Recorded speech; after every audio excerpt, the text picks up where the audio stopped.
Murray Rothbard foi um historiador, filósofo e economista norte-americano, adepto da escola austríaca.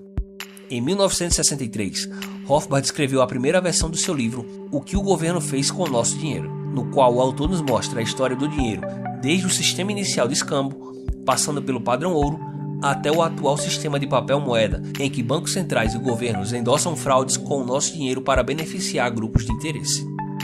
O que o governo fez com o nosso dinheiro é um livro curto, mas extremamente completo para quem deseja aprender não somente como funciona o nosso sistema monetário, mas também toda a sua história, assim como conhecer o que nos espera no futuro de acordo com as previsões sombrias feitas pelo autor do livro, que vem se mostrando cada vez mais certeiras e inevitáveis, mesmo tendo sido feitas quase 6 décadas atrás.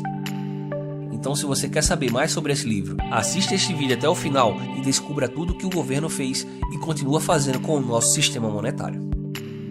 Olá, esse é o canal Investimento Fácil e hoje falaremos sobre o livro O que o governo fez com o nosso dinheiro. Antes de qualquer coisa, peço a você que deixe o seu like e se inscreva caso você ainda não seja inscrito. Isso ajuda o nosso canal a crescer e o nosso conteúdo chegar a cada vez mais pessoas. Na primeira parte do livro, intitulada de O Dinheiro em uma Sociedade Livre, o autor nos mostra como o dinheiro surgiu e por que commodities como o ouro e a prata foram sendo adotadas como dinheiro devido à necessidade da sociedade de encontrar um meio de troca que fosse universalmente aceito, deixando para trás as dificuldades de comercialização impostas pelo escambo, permitindo assim um maior potencial de desenvolvimento da economia. Ainda nessa primeira parte, Rothbard enfatiza que o dinheiro é simplesmente uma mercadoria como qualquer outra, com a diferença de ser universalmente aceita como meio de troca. Já o papel moeda de uma economia é, ou melhor, costumava ser, a mera representação dessa mercadoria, uma espécie de recibo que atesta que você é dono daquela mercadoria.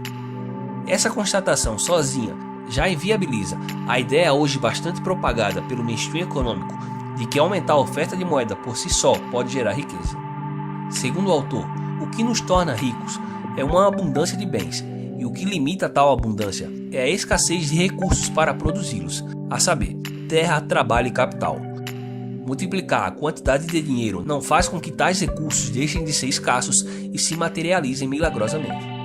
Segundo o autor, o aumento na oferta monetária irá simplesmente diluir o poder de compra de cada unidade monetária sem ajudar em nada a economia, beneficiando apenas um grupo de pessoas às custas do restante da sociedade.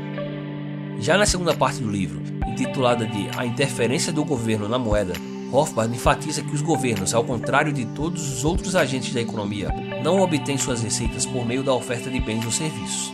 Sendo assim, os governos enfrentam um problema econômico diferente daquele enfrentado por empresas e indivíduos. Segundo o autor, indivíduos que desejam adquirir mais bens e serviços de outros indivíduos têm de produzir e vender aquilo que estes outros indivíduos desejam. Já os governos têm apenas de encontrar algum método de expropriar bens sem o consentimento de seus proprietários.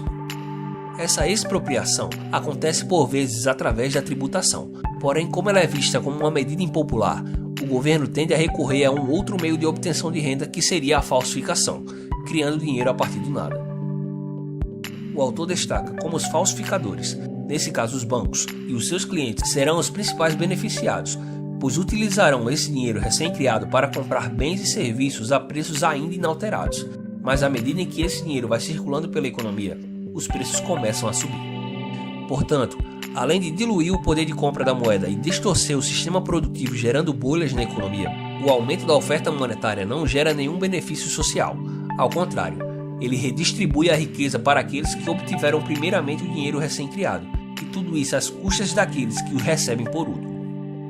O monopólio da cunhagem ou da emissão de moeda pelo governo, além da legislação do custo forçado da moeda, que obriga os cidadãos do país a aceitarem a moeda estatal, foram os primeiros passos dos governos para obter o pleno controle da moeda de seus países.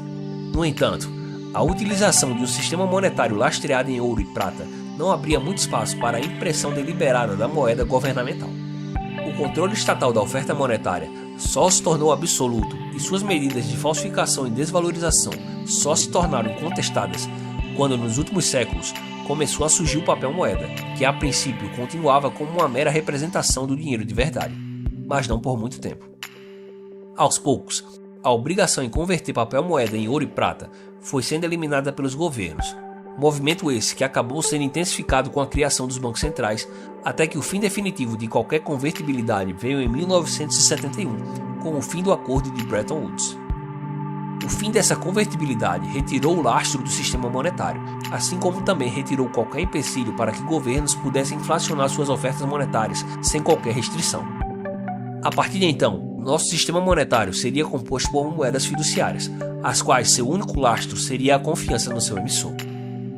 Ainda sobre o atual arranjo monetário e suas consequências, o autor declara: já está claro que o sonho dos inflacionistas é algum tipo de papel moeda mundial manipulado por um governo e por um banco central mundial, inflacionando a oferta monetária de todos os países a uma taxa comum. O mundo tem se movido a passos firmes para essa direção. Nesse cenário, o autor destaca o até então recém-criado FMI, que, segundo ele, é uma instituição criada para estimular controles de câmbio e de capital. Ainda no contexto do fim do padrão ouro e do papel do FMI, o autor segue: os Estados Unidos fizeram grande pressão pela adoção de um novo tipo de reserva mundial de papel, os direitos especiais de saque, os quais esperava-se que fossem substituir completamente o ouro e servir como um novo papel moeda mundial a ser emitido por um futuro Banco Central Mundial. Mas os DES se tornaram apenas um pequeno suplemento para as reservas monetárias dos Estados Unidos e de outros países, pelo menos por enquanto. No final das contas, o autor nos afirma que esse arranjo monetário mergulhou o mundo em uma caótica rede de taxas de câmbio, blocos monetários e guerras cambiais, o que estimulou o protecionismo e dificultou o comércio mundial.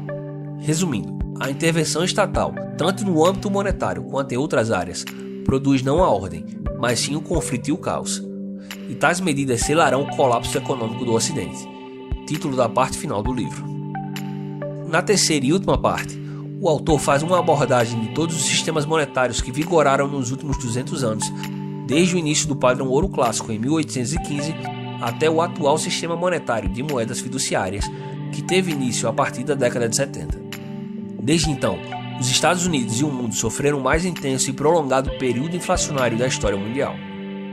Economistas keynesianos e monetaristas, devotos e criadores do sistema monetário baseado em papel moeda sem lastro, previram que quando este modelo fosse estabelecido, o preço do ouro cairia para próximo de zero. Porém, o que aconteceu foi que a cotação do ouro disparou e até hoje está a preços que seriam inimagináveis 50 anos atrás. Dadas as consequências do atual arranjo monetário, o autor conclui o seu livro fazendo um alerta. Infelizmente, o padrão ouro clássico permanece esquecido, e o objetivo maior de todos os líderes políticos mundiais é adotar o antigo sonho keynesiano de um padrão monetário mundial baseado em um único papel, uma moeda que seria emitida por um Banco Central Mundial. O autor finaliza: fica a pergunta: é possível que um Banco Central Mundial esteja muito longe? Olhando para o futuro, o diagnóstico que podemos fazer para o dólar e para o sistema monetário internacional é de fato sombrio. A menos que retornemos ao padrão ouro clássico a um preço realista, os prospectos para o futuro são de acelerada inflação monetária nos Estados Unidos, seguida de um colapso monetário internacional. Caso tenha interesse, o link do livro estará na descrição e nos comentários. Gostou do conteúdo? Então deixe o seu like, se inscreva em nosso canal e compartilhe este vídeo com todos os seus amigos e familiares. Caso tenha alguma dúvida, crítica ou sugestão, deixe um comentário que terei o maior prazer em respondê-lo. Muito obrigado por assistir ao vídeo e até a próxima.